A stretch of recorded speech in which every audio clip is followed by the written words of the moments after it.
Okay, so who has the influence to go in and stop this from happening? Stop the enslavement of children and the trafficking of people in horrific conditions? Is it the battery makers? Is it the Chinese that import the cobalt for refining and then give to the battery makers? Is it other businesses in Rwanda?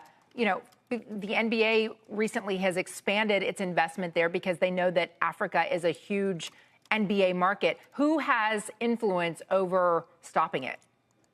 Yeah, listen, we're talking on CNBC, and I think that's very appropriate because I believe it's the market economy that has the most powerful leverage here. I mean, we can't ask the Congolese government, which is cash-strapped and running a war-torn, impoverished country, to try and solve this problem on its own. Chinese state-run mining companies, if they cared about the people in the heart of Africa, they would have fixed this problem by now themselves. They don't care. I think they don't care. That's precisely my point. The Chinese have put billions of dollars into Congo. They built roads. They built ports. They built bridges. They got people there. It's an because all they want to do is they're going to come in, they're going to bribe all the leaders, right? And this goes back to our Foreign Corrupt Practices Act earlier this week, which I think is probably why you're here, Siddharth. But they're going to do all that stuff, extract all these minerals, and not give a you-know-what about any of those 11-year-old kids that is down in a hole in Congo, digging out No, they cobalt. don't care. They don't care. I mean, I've been to the Congo multiple times on the ground, and what you see is the moral clock dialed back to colonial times, under the control of Chinese state-run mining companies. And everyone looks the other way because, as you said, there's so much corruption and bribery taking place.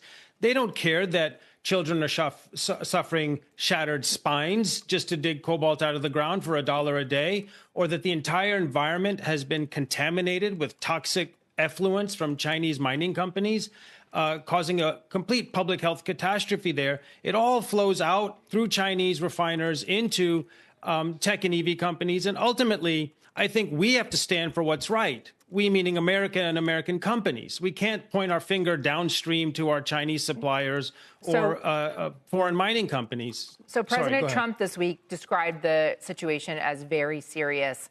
And it looks like the State Department has encouraged U.S. citizens to evacuate the area, which is a step. Do you think that that response is too muted? I think the Trump administration has an opportunity to go much farther. I mean, we have seen from one administration after another half-hearted efforts to solve this problem. And it's not overly complicated. Designing phones and cars is more complicated than getting decent wages and working conditions at the bottom of mineral supply chains.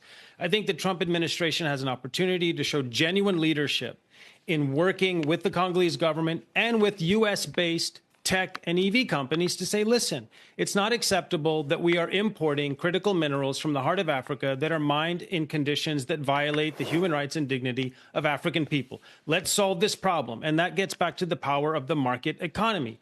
Major tech and EV companies are the big buyers of these minerals. And if they say this has to stop on a verified basis in a public-private partnership with the Trump administration, I promise you most of these problems would get solved very quickly.